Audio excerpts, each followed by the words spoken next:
10 साल गुजर गए थे, इनके यहाँ ना बेटा हुआ था ना बेटी हुई थी। बहुत परेशान थे, सारे मेडिकल टेस्ट करवा चुके थे, सब के सब ओके थे।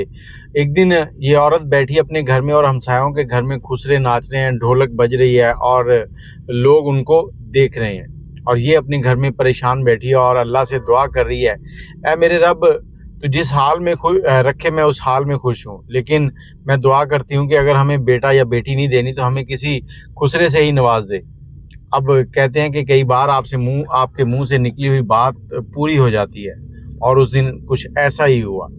कुछ अरसे के बाद इनको अल्लाह ताला ने औलाद की नेमत से नवाजा और इनके यहाँ एक बेटा पैदा हुआ। अब बेटे से इनका प्यार बहुत था, माँ बाप उसे बहुत ख्याल रखते और बेटा जैसे जैसे बड़ा हो रहा था उसमें कुछ ऐसी हरकत आ रही थी जो लड़कियों में होती हैं। माँ बाप का लाडला था, इन्होंने कोई तवज्जो नहीं दी, कुछ फिक्र नहीं की इस बारे में कि ये क्या मसला है। बेटा बड़ा हो गया और उसमें बहुत सी ऐसे मामला थे जो लड़कियों में होते हैं। था वो लड़का लेकिन काम लड़कियों वाले करता था। अब पढ़ाई मुकम्मल करने के बाद पढ़ने में भी बहुत तेज था, तो वो सोचता था कि अगर मैं इस इलाके में यहाँ पर पाकिस्तान में रह के कुछ ऐसा करूँगा तो मेरे वालिदैन तक खबर पहुँचेगी और मेरे वालिदैन को बड़ा दुख होगा। तो उसने कोई ना कोई जुगाड़ लगाया और स्टडी वीज़े के लिए स्पेन चला गया। जब वो स्पेन पहुंचा तो वहाँ उसको कुछ ऐसे लोग मिल गए जो उसके ये मामला जो है उनके उसी जैसे थे। अब ये लड़का गया था और वहाँ पर इसने पढ़ाई मुकम्मल की और उसके साथ साथ इस तरह के दोस्त भी बना लिए जो यही हरकत करते थे। अब ये लड़का वहाँ पर आज़ादी से अपनी ज़िंदगी चला रहा था, जबकि ये सब कुछ गलत है। इसको इसके साथ ही बैंक की जॉब भी मिल गई। अब ये जॉब कर रहा है और हर महीने अपने घर पे पैसे भिजवाता है। तकरीबन 10-12 साल गुजर गए थे। इसकी माँ और इसका बाप इसको अक्सर कहते हैं बेटा वापस आ जाओ, बेटा वापस आ जाओ, लेकिन ये वहाँ से वापस ना आता।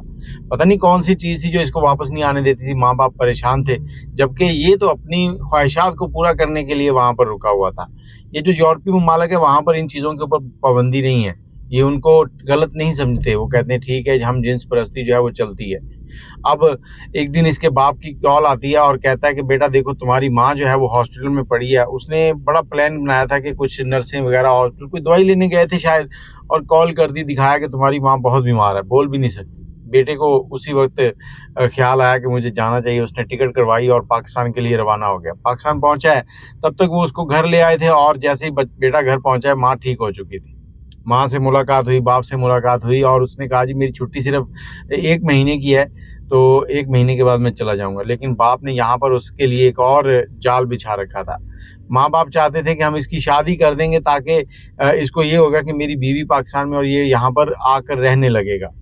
इसी इस्ना में उन्होंने एक लड़की ढूंढी। बेटा जो है वो माँ बाप को इनकार कर रहा था कि मैं शादी नहीं करना चाहता, लेकिन उन्होंने कहा नहीं तुम्हें करनी है, तो बेटे ने शादी कर ली। अब लड़की से शादी हुई, 3 से 4 दिन रहते थे इसके जाने में और इन 3-4 रातों के अंदर बेटा जो है वो आराम से कमरे में जाकर सो जाता और जो इसकी बीवी थी वो भी कुछ न बोलती। शर्म वाली औरत थी, उसने किसी से जिक्र भी नहीं किया। वो समझी शायद हो सकता है किसी बीमारी की वजह से कोई बीमार हो, थका हुआ हो, इसलिए मेरे नज़दीक नहीं आया। वो सब्र कर गई।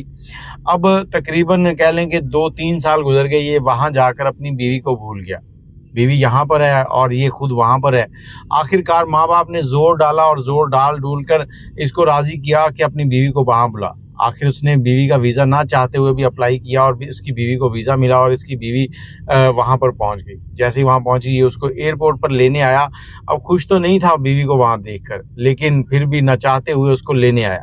बीवी को वहाँ से लिया और अपने कमरे पे ले गया। कुछ दिनों की इसने छुट्टियाँ ले रखी थी और छुट्टियों के दौरान ये इधर उधर घूमते रहे और ये जो लड़का है ये इस दौरान अपनी बीवी के साथ अपने जो तल्लुकात है उनको आगे नहीं बढ़ा सका, क्योंकि लड़के को तो मसला ही कुछ और था।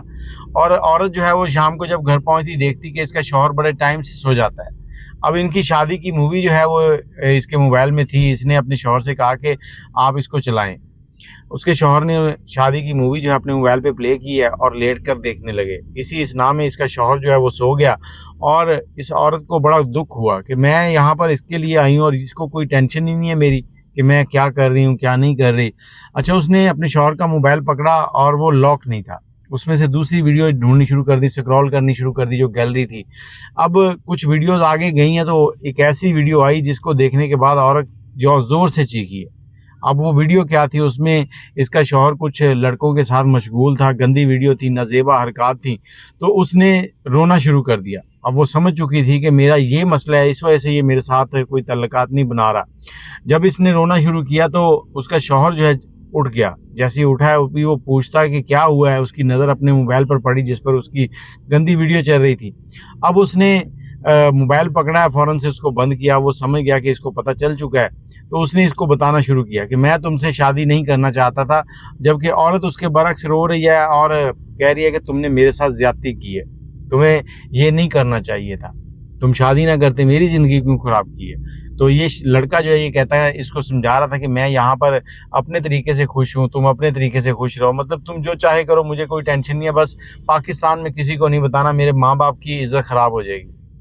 जबकि औरत शोर डालने लगी कि मैं तो सबको बताऊंगी, मैं पाकिस्तान भी बताऊंगी, तुम्हारे माँ बाप को भी बताऊंगी कि तुम कौन हो, क्या करते हो।